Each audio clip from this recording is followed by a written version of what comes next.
السلام علیکم ناظرین حضرات، قربانی کے چمڑے کو کیا کیا جائے؟ قربانی کے چمڑے کو باقی رکھتے ہوئے اپنے استعمال میں لایا جا سکتا ہے۔ مثلا اس کا مصلی بنا کر اس پر نماز ادا کرنا۔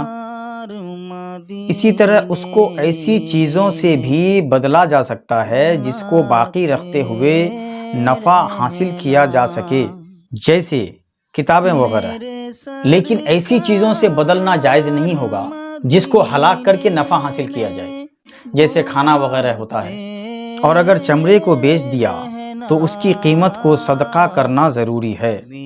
بہتر ہے کہ فقراء، مساکین یا مدارس اہل سنت کو قربانی کا خال عطا کر دیں، تاکہ اس میں تعلیم پانے والے بچوں کا حسن و اخلاقی کے ساتھ تعلیم دیا جا سکے اور ان کی ضروریات کو پوری کی جا سکے۔